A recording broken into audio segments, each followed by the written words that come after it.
Now let's bring in Francesco Rizzuto, a professor of law at the University of East London. Very good to have you on the program, sir. What do you think will be the key outcome of Donald Trump's second state visit here to the UK? Good afternoon. Very interesting question.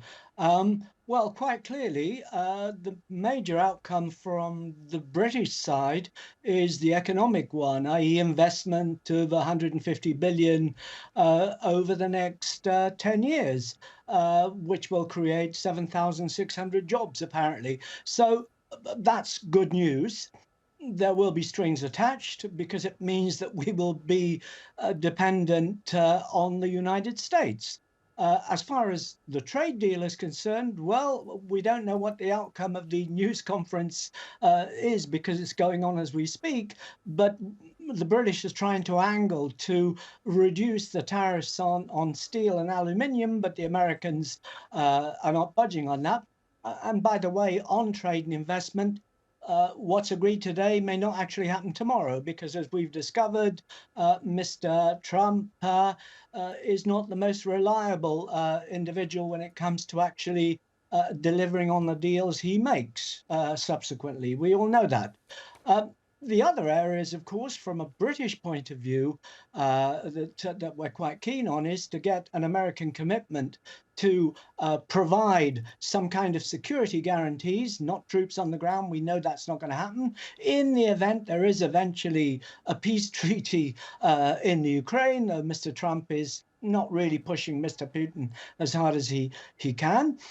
Obviously, we're telling Mr. Trump to put some pressure on the Israelis to try and ease up on what they're doing, and we are going to recognize the state of Palestine, but there's disagreement there.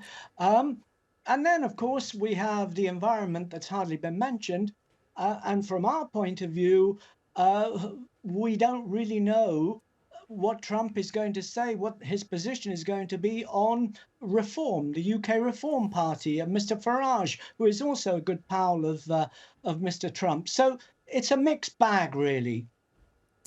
Professor, some argue that, when Britain's sort of throwing everything they have at this visit, sending in the King, sending in the Prince and Princess of Wales, giving him a royal banquet, sort of showing off everything they have, what it proves actually is that Britain has become too dependent on the US. Britain, a former sort of world superpower, no longer in that same capacity. And now you have the US instead, and this special relationship, well, in fact, people are arguing that it's quite one-sided, this special relationship. Do you agree with that? I do agree. I think that Britain still has the choice of either putting its lot in with Europe or the United States. If you remember a few years ago, under Tony Blair, we were accused of having become the American poodle. Well, I think that we are actually seeing what a poodle behaves like when it has a rather difficult master, in the case that we're seeing here.